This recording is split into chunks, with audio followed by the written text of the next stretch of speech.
सासू माँ, एक दिन आपको ही भुगतना पड़ेगा। क्यों ज़बरदस्ती उसे स्कूल भेजने पर पड़ी है? अरे जब कहा है उसके पेट में दर्द हो रहा है तो तुम मान क्यों नहीं लेती? रंजना जी ने बहू गरिमा को डांटते हुए कहा। दादी, बहुत ज़ोर से पेट में दर्द हो रहा है। कहते हुए अद्दू ने कहा, माँ यह बहाने बना रहा है। आज टीचर ने क्लास टेस्ट लेने को कहा है, इसलिए यह जाना नहीं चाहता है। अद्दू की जुड़वा बहन अद्दा ने कहा, बेटा सब समझ रही हूँ, पर यह लड़का दादी का लाडला, मेरी बात अब कोई क्यों नहीं सुनेगा। देखना आगे चलकर यह बहुत बड़ा बहानेबाजी होगा, तब तेरी दादी के समझ में आएगा। गरिमा ने कहा। उस दिन फिर अद्दू की बहानेबाजी काम कर गई और गरिमा सासू माँ के आगे लाचार हो गई। अक्सर यही होता है, जहाँ अद्दा पढ़ने में होशियार थी, सब तारीफ करते, वही अद्दू की शिकायतें ख़त्म ही नहीं होती।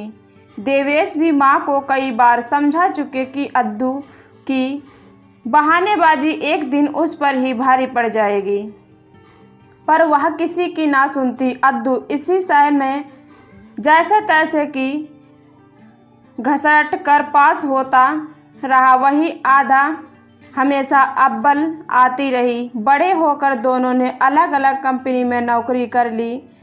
अद्दा जहां एक अच्छी कंपनी में लगी, वहीं अद्दू एक छोटी कंपनी में काम करने लगा था। एक दिन गरिमा के किसी रिश्तेदार के यहाँ शादी थी, जो इसी शहर में रहते थे। रिश्ते में वह गरिमा के ताऊ जी लगते थे। गरिमा वश परिवार वहाँ पहुँच गए। गरिमा ने जब सबका परिचय अपने ताऊ जी से करवाया तो वह अद्दू को देखकर बोले, यह पहचानना सा लग रहा है।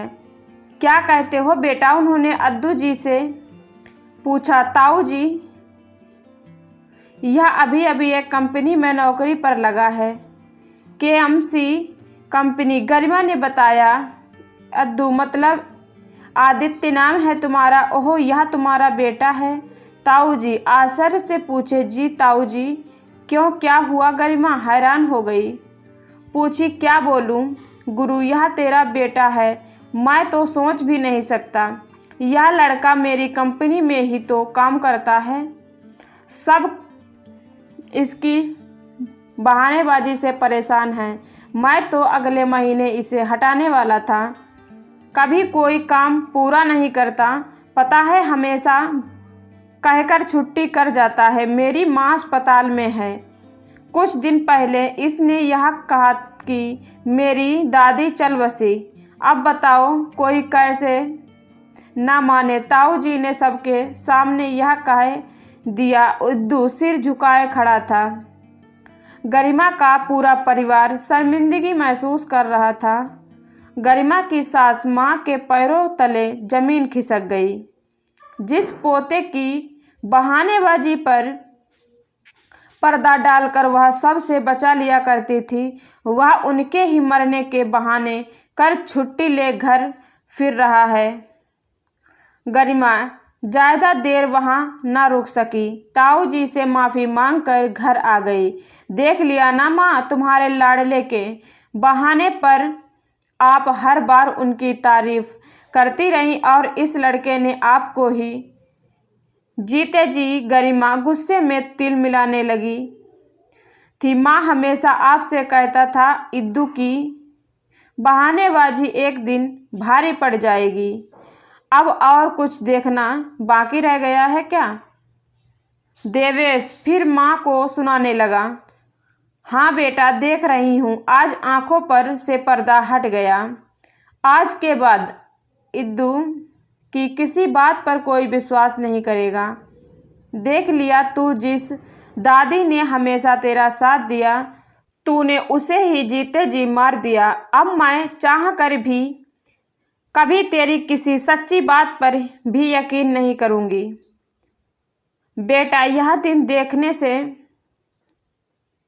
भले मुझे मार ही देता। अपना सिर पिटपिटाती दादी रोती हुई कमरे में चली गई। अब और कितना दुख देंगे हम सबको, जानते हो माँ, हमेशा इसी बात से डरती थी, जब तुम्हारी बहानेबाजी का दादी को समझ में आएगा वह टूट कर बिखर जाएगी। तुम सबसे ज़्यादा जान वह छिड़कती रही, तुम्हारी हर गलती पर माँ को डांटती रही।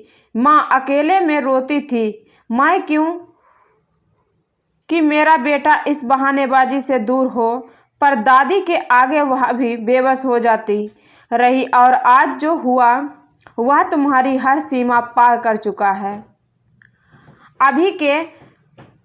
अभी वक्त है भाई, संभल जाओ। आधा अपने भाई को समझाते हुए बोली, हाँ अद्दा, तुम ठीक कह रही हो। मैं हमेशा दादी का साथ पाकर मनमानी करता रहा, लोगों के आगे दुखी होने का बहाना कर सब कुछ अपने हिसाब से करवा लिया करता था।